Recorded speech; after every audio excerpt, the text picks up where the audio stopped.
With how technology is developing today, finding time to maintain and develop meaningful connections seems to be growing increasingly challenging.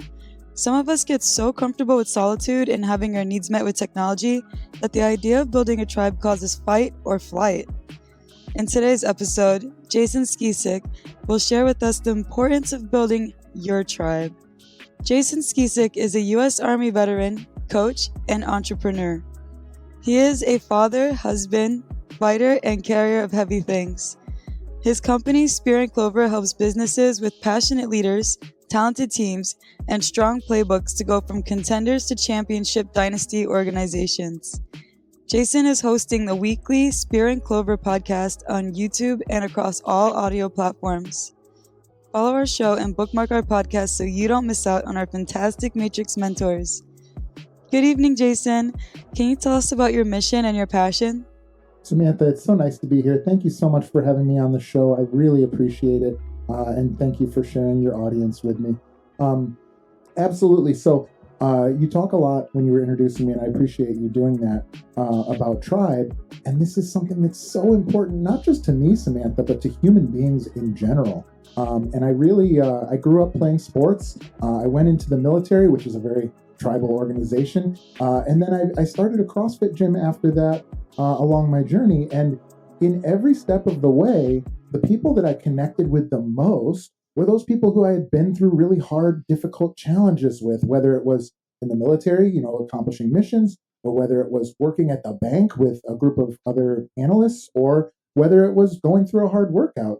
And so for me, you talk about technology, I would also say, in the past, humans were gathered around religious organizations in a way that was much more than we are now. And so I think people naturally, culturally, and evolution-wise are drawn to sort of these centers of ethics, whether that's, a painting club or a running club or a CrossFit gym or a yoga studio or podcasting, right?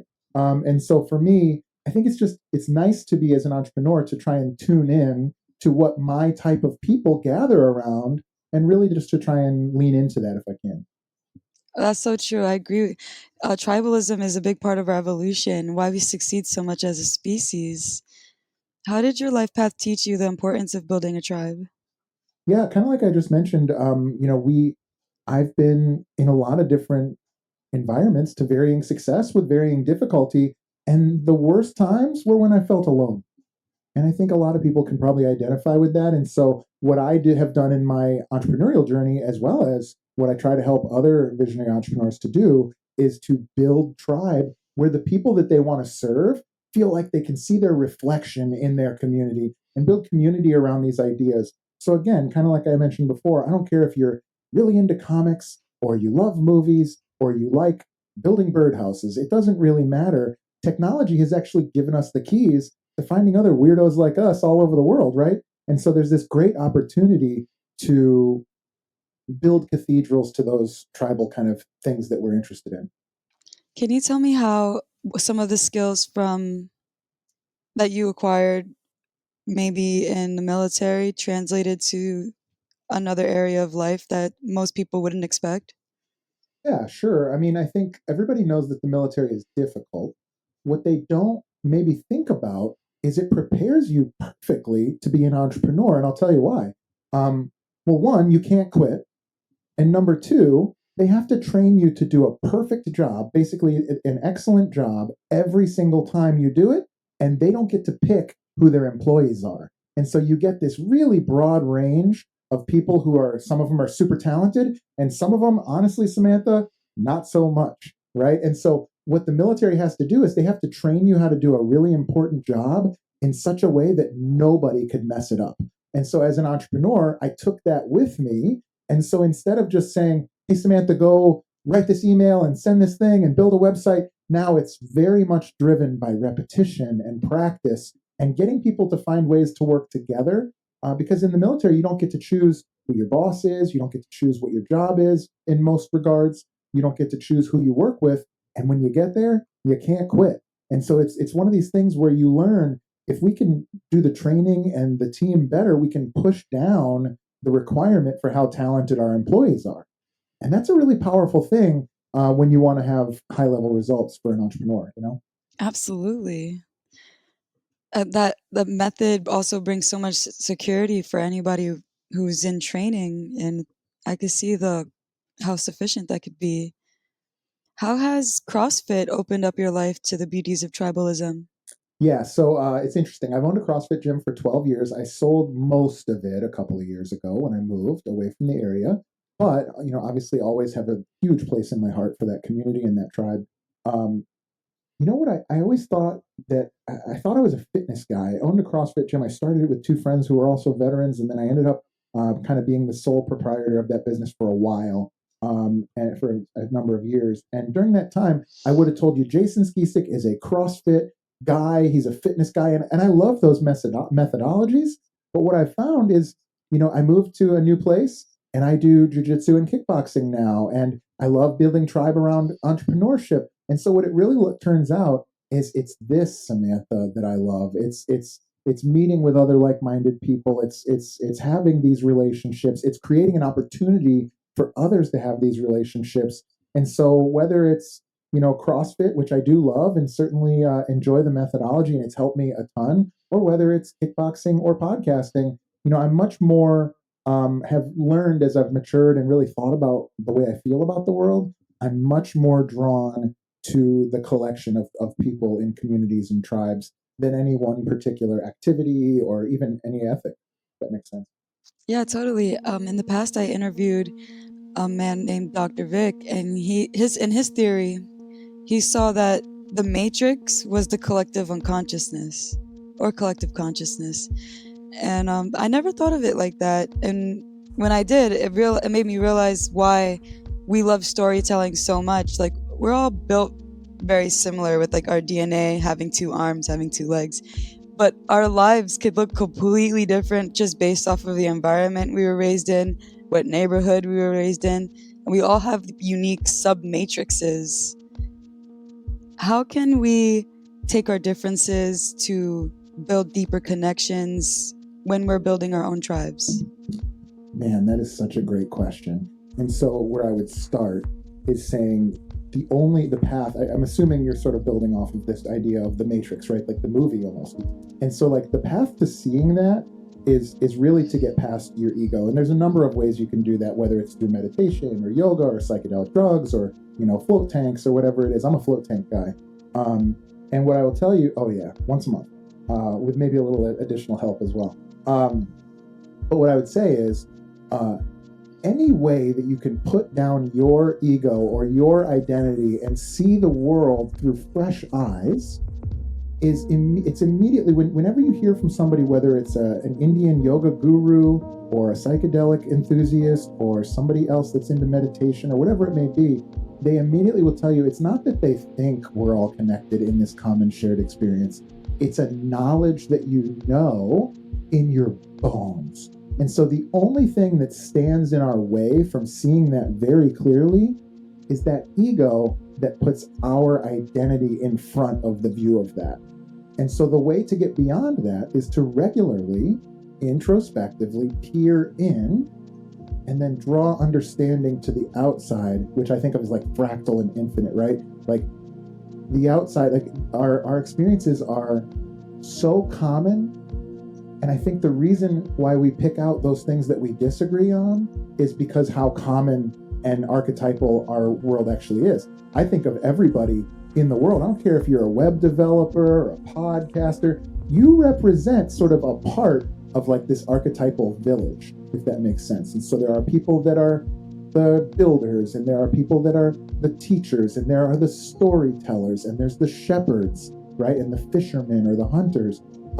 And so regardless of how you choose to express that, if you can just take one slight step to the side of your normal view of the world, you'll see very quickly that it doesn't actually matter the extremities of what we think. It's much more the core beliefs that are going to impact us and that we share in common with, I think, everybody across the world. And I've seen that in my travel.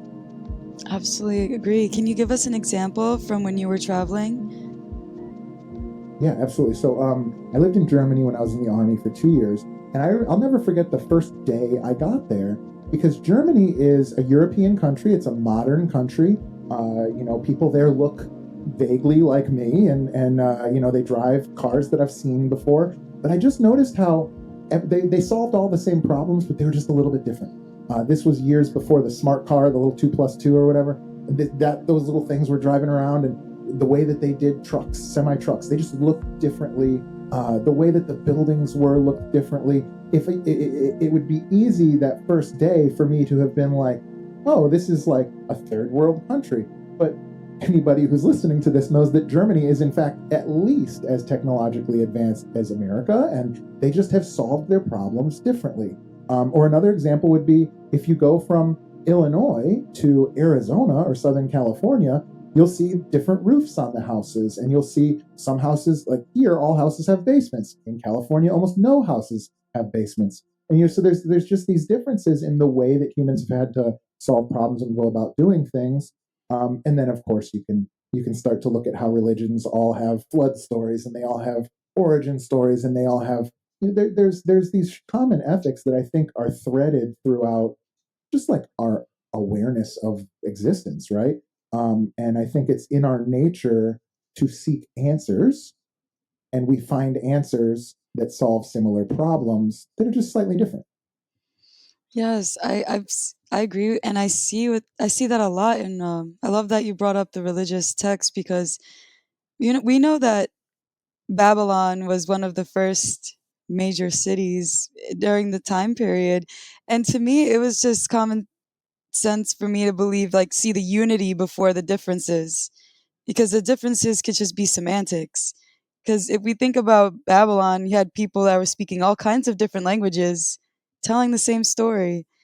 And I think that's a big thing when it comes to building a tribe too, where we should put more effort into seeing how we have more in common with each other instead of letting the differences stand out. I realize that a lot of the like terrible things that happened in our history was when one party was dehumanizing another by trying to deny how human the enemy was by highlighting differences. What do you think about that habit humans have, that false sense of security that s- like alienating a group of people may have, and how can we take steps to correct that? It's a really, really good question. And if I had a good enough answer, we could change the world today, but I don't know if I will. And so I'll give you the best I can. And that would start with, it took however many hundreds of thousands or millions of years for us to evolve to be these sort of advanced higher primates that have these groups and tribes of relationships. Dunbar did a lot of really interesting research into that as far as how our communities work and primates coexist. And so I think it would be uh, irrational for us to believe that somehow we'd be able to evolve our culture quickly enough to not put up those walls. We evolved to think that person looks like me and talks like me, that's a friend. That person doesn't look like me and talk like me, that's a foe, right? And so I think what we're going through is sort of the growing pains of trying to force increasing or like a quickened evolution of our culture. But I do think we're making good strides towards it.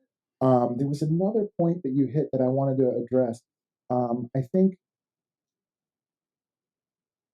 I'm going to have to let it go. I don't know if I remember it, but yeah, I think it's so difficult, right? I mean, even this thing, right? Like how could we possibly be expected to take in all of the amount of news and likes and dislikes and comments and phone calls and all of those things when we were evolved as organisms to not have to deal with that level of information or you know existential threat or if you knew one person who got murdered in your whole life in a village, that was a big deal unless you went to war.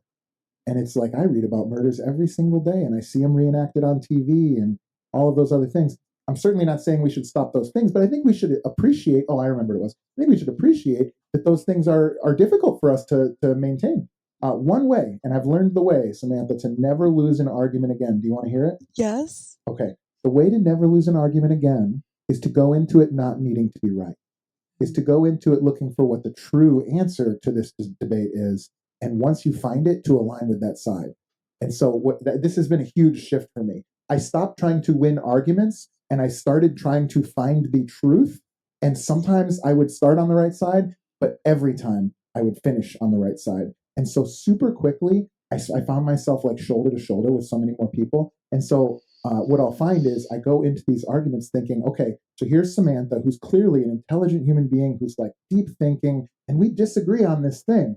Well, she's not a fool who just pulled that out of a hat. So she must have done, I'm giving you the benefit of the doubt here, have done some similar amount of mental effort to come to her conclusions. So now I almost try to prove your point. I steel man is the word for that. I almost am like, okay, so how could she be right? Or how could she have ended up here? Because I've just met too many just brilliant and wonderful people who disagree with me on important things. And so that has allowed me to almost never, I keep my wife out of that. We argue all the time. But the closer it is, the harder it is. But I'm working on it. But yeah, I've really tried to learn how to enter into an argument or a debate or a conversation seeking truth, not being right. I'm definitely going to try that personally. And it's funny you mentioned your wife because I was just thinking about my current relationship. Well, so like the closer it is to you, the harder it is to be like I was just we have a running joke, my wife and I right now. We have a daughter who's 18 months out. Shout out to Lucy. And thank you. And it's stressful when you take her to a restaurant or we go to Thanksgiving or we're in the car for too long or whatever. And I'm like, babe, you just got to do breath work and you can lower your fight or flight response, your endocrine system or your autonomic nervous system and da da da da da. I'm giving her the Wim Hof. And then like the next day, I'm like, this is driving me crazy. And my wife's like, just do breath work. Like, and so that's kind of the running joke in my house right now. And I think that's real. I think being a mature, thoughtful human being is not a skill, it's a practice. Meaning I don't just acquire the skill and now I'll never get mad in traffic again. It's a practice that I have to endeavor in every single day. And so it's all about building habits that kind of lead you towards that. I totally agree. Like on my personal journey, something that really changed the game for me was when I realized that my emotions don't excuse my behaviors. So it just made me like, okay, I feel this way.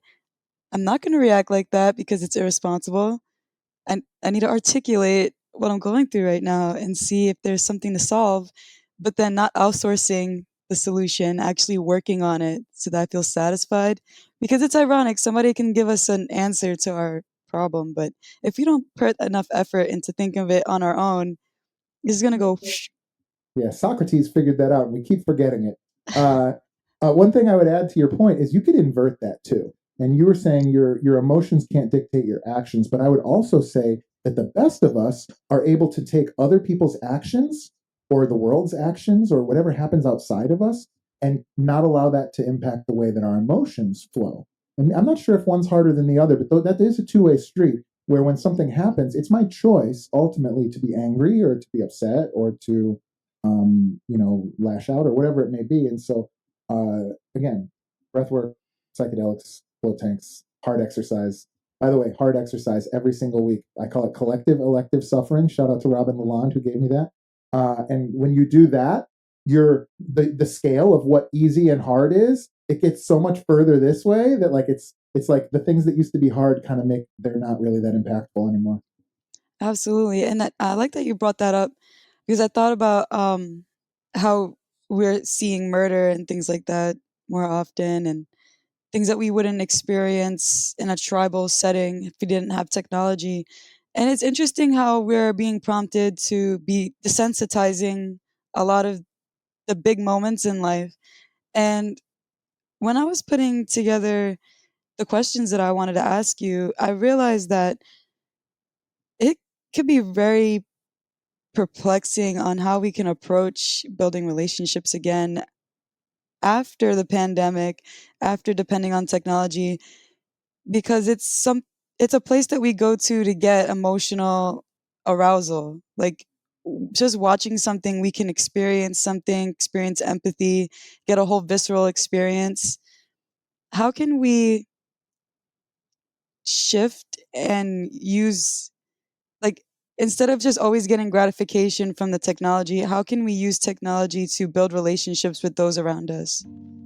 I was standing in the airport coming home from Arizona 3 weeks ago, and I saw a guy standing on an elevator, and he was just standing there and riding up this very like a long elevator in an airport. It's like 2 floors worth of an elevator. And I thought to myself, I don't know why I thought of this, but I thought to myself, the guy who created the elevator did it so that we were going faster and be more productive. We could walk up this elevator and we'd get up there 3 times as fast. And we choose to stand on it and be lazy. And then it occurred to me that that's how most of us engage with most technology. So this phone is the key to this conversation is the key to mine and your ability to impact an immense scaled audience that can change the world for the better. And often people use technology like this, platforms like this, and other things like that to be lazy or spit vitriol or violence or anger or divide us. The problem that came in 2020 was this perfect storm of what it was. A lot of times people compare it to like 9/11, how everybody came together after 9/11. But the actual ingredients of this perfect storm in 2020 were that it was a virus that by definition separated us physically. The people that were your enemies weren't in some other country. The people that were your enemies were the people that might have a bug that you've never met before or that you're friends with or families with. And so you were physically separated. And I think, again, we're just not evolved to function well in that environment. And I think that is what we've seen. And so the other things that have come about tangentially to that, the political divide, the cultural divide, just any number of topics that we could go down that probably feel radioactive to both of us, they were all multiplied by the fact that our neighbors were now the silent enemy. And I think that's going to take time to heal. But I think conversations like this one can be a good start and can maybe accelerate that process. Yeah. How can one take steps to start building the tribe that they desire? I think it starts by going on a long walk. I think you go and you figure out what it is that you enjoy and love, and where do you get the feelings that you do. Like I said earlier in this conversation, I mistook that for me being a fitness tribal leader. And by the way, love fitness. You want to be in a gym with me? I'm a lot of fun. I have high energy. I'm clapping you on the back. Shirts are coming off sometimes. We're having a great time. We're gonna get some PRs today, like when we're in the gym. But ultimately, it's the feeling I get when I help somebody to see themselves in a mirror in a new way. It's the feeling that I get when I have my arm around somebody's shoulder and we're standing at the top of a sand hill that I just climbed with a pack on. It's the feeling that I get, when we go for a long run and I didn't stop because I could see you in the distance and I didn't stop. So we did it together. And so those are the things that move me. And I can apply that to anything. And so what I would say is like level one is like figure out the things you like to do. But level two, take meta-analysis and start to think about like, what is it about that? Like, why do you, Samantha, like having a podcast? Is it just that you have a message that the world needs to get? But like, what is the feeling you're pursuing? And is there a tribe available to you that maybe you don't really understand the components of yet? Well, go on a fucking walk and let's figure it out. I love that. I love that accountability.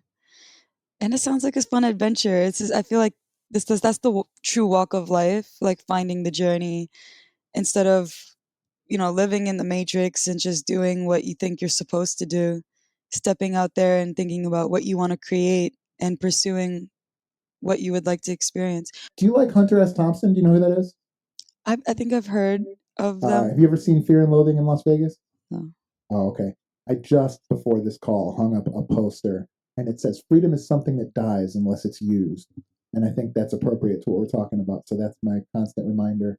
It's very colorful. It's the opposite of my big map over here. It's like super colorful and weird looking. Yeah, I mean, listen, I think in the beginning, one thing I would say is not everybody wants to stand up and take responsibility for building a tribe. And if that's the case, that's fine.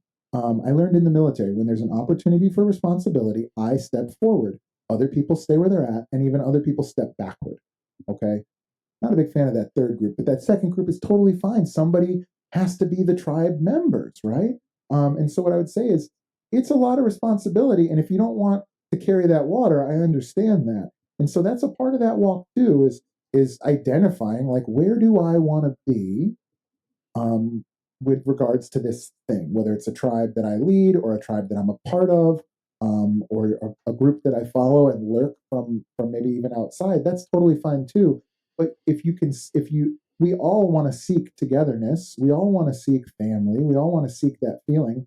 And I just happen to believe that it's much more readily available now than it has been for about 100 years. I think we all had it back in the day when banishment was like the worst thing you could do to somebody.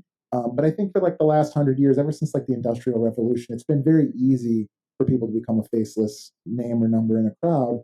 And by the way, this starts to solve a lot of problems. Like, who's doing school shooting? It's people that are like isolated and alone. Who's doing, who are the politicians that are leading our country maybe in the wrong directions? Well, they're people who are disconnected from the community from like a physical skin to skin, like literal way. And who are the best of us? They're the nurses and the doctors and the soldiers and the people that are actually in the trenches engaging with other people and trying to help people's lives. And I just think that, there's like a very fundamental, you talk about looking away from the matrix, like forget about all the pomp and circumstance of your title. I don't give a shit if you're like an executive vice president of blah, blah, blah. If I talk to you, I can tell you within 3 minutes if this is going to be, an authentic conversation or if you're just going to be speaking LinkedIn to me. And if you just want to speak LinkedIn, you can do it to somebody else because I don't have time for that. Yeah. Because freedom isn't free, baby. We got to get out there and use it. Mm-hmm. Absolutely. Thank you so much. I find this so inspiring. If one of our listeners were to seek your guidance, where can they find you and what would their experience be like? Yeah, it's a great question. So first of all, if you've made it this far in the conversation, there's a good reason for it. And so I want you first to go and look up the Organic Matrix online, like it, follow it, and share it with somebody else. Samantha is pouring her heart out and really has done a lot of hard work to get to this point with her podcast. So support her first. If you still have energy left over and you're a entrepreneur or an entrepreneur, hit me up. I'm available. You can find me on Instagram as my platform of choice. I'm Jason Skisic on Instagram or Spear and Clover on Instagram. You can find my website at spearandclover.com. And what I will tell you is I help entrepreneurs that have made it to where they're at by knocking down walls and doing all the hard work and wearing all the hats. That's not the thing that's going to get them to the next level, though. So for those folks, I help them to take the magic between their ears and scale it out to a team so that they can build a real mission that can impact the world. And I do that not with answers. I don't have answers for you. I think anybody who sells you answers is probably a liar. I sell questions. And so I'm going to ask you, and the cohort would ask you, questions that are designed to reveal exactly the organization that you should be running. Thank you so much, Jason. I'm really excited to explore your website some more because I think questions are the most healing way to build neural pathways. Totally. I agree. I mean, I think we have a lot of alignment here, Samantha. Absolutely. Thank you so much. Yeah, thank you too. Would you like to share some words of advice with our Matrix members before we start our rapid round fire? Sure. You really can have the life that you dream of. I think that a lot of times we skate over that. I think if you really understand the mountain that you want to climb and you're willing to behave like a person who could climb it, over the course of time, if you only take steps towards that mountain, you will one day find yourself on top of it. I don't know what that mountain is for you, but I'm sitting pretty high on top of mine right now, and I can see the peak. So really, I can't tell you enough. Like I have been blessed to be inspired by people and have become one of those people that lives the way that I would design my life to be. And that was deliberate. And you can do it too. I love the way you put that. Behave the way you want to be, like the model of who you want to be. I think that's the biggest thing. Like when we use the law of attraction and we create our future selves where we want to be in the future. One of the crucial things I learned how to actually reach our goals is we have to embody the principles around the person we want to be. Yeah, so there's a former mentor of mine, Trevor Cashy. He's a nutrition guy, but brilliant guy. And he said there's an ethic. That's the ethic you want to uphold, the person you want to be. I want to be an Olympian. And then there's your behavior. And if you want to be an Olympian and you sit on the couch all day playing video games and eating Cheetos, you're not going to have a happy life because there's this dissonance, which is the gap between these two meters. So there's only two things that you can rationally do. You can either reduce your ethic and have that of one who sits on the couch and eats Cheetos all day, or you can change your behavior and behave like someone who goes to the Olympics, right? And if you can do that, it really is that simple. I think a lot of times people think it's hard, but our motto at my company is winning is simple. And I think that's true. I love this. So our first question for our rapid fire round is, what is your favorite age growing up? Man, I feel like now is pretty good. Favorite age growing up? I had a really good 26. I was living in Germany, traveling all over Europe. I had some great friends, and I was in pretty good shape. So I think that was probably my favorite age growing up. That sounds awesome. What activity instantly calms you down? Jiu-jitsu. I love jiu-jitsu. I was just going to say that there's nothing to calm you down like, somebody choking the life out of you for an hour and a half.